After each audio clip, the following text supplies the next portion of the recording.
Assalomu alaykum qadrli yurtdoshlar. Bugungi brifingda biz iste'molchilar huquqlarini himoya qilish sohasida 2024-yilda va 2025-yil birinchi choragida amalga oshirilgan ishlar yuzasidan ma'lumot beramiz. Raqobat qo'mitasiga 2024-yil hamda 2025-yilning bugungi kungacha bo'lgan davrda 45 mingdan ortiq murojaatlar kelib tushgan.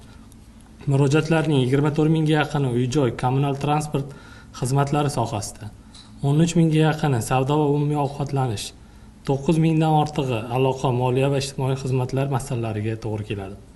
Murojaatlarni ko'rib chiqish natijasida iste'molchilarga 38 milliard so'mga yaqin miqdorda yetkazilgan zarar qayta hisob-kitob qilingan. Shu bilan birga savdo sohasida iste'molchilarga 500 dan ortiq holatda 3,5 milliard so'mdan ortiq miqdorda mahsulotlar almashtirib berildi yoki qaytarib berilgan.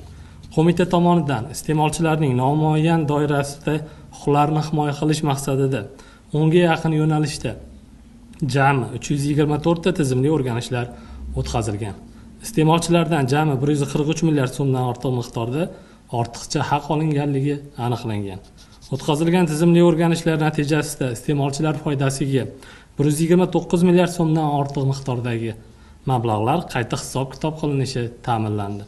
Qo'mitaning Firetech yagona axborot tizimi orqali kelib tushgan xabarlar bo'yicha tekshirish o'tkazilganda 1400 ga yaqin dorixonalarda huquqbuzarlik holatlari yuzaga kelganligi ma'lum bo'ldi.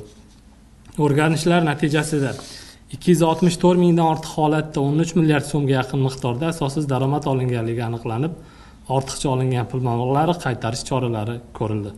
Shuningdek, elektron tijorat yo'nalishida 200 ga yaqin holatda operatorlarning iste'molchilarga taqdim qilayotgan ommaviy ofertalarida amaldagi qonunchilik talablariga nomuvofiqligi aniqlandi.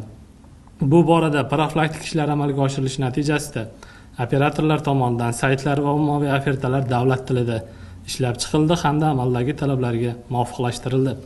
Qo'mita tomonidan qonunchilik buzilishi yuzasidan raqobat va iste'molchilar huquqlarini himoya qilish, reklama to'g'risidagi qonunchilikni buzganligi uchun ish qo'zg'atish va ularni ko'rib chiqish tartibi to'g'risidagi nizomga asosan qonunchilik buzilishi yuzasidan jami 900 ga yaqin ishlar qo'zg'atilgan.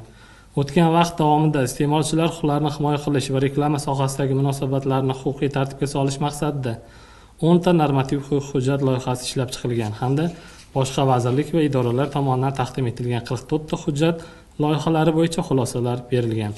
2024 va 2025-yilning o'tgan davrlarida tovarlar, ishlar, xizmatlar xavfsizligi va ularning sifatini nazorat qilish maqsadida jami 765 nomdagi mahsulotlarning nazorat xaridi amalga oshirildi. Jumladan 140 nomdagi mahsulotlar normativ texnik hujjat talablariga javob bermasligi aniqlangan. Qo'mita tomonidan bu boradagi ishlar tizimli tarzda amalga oshirilmoqda.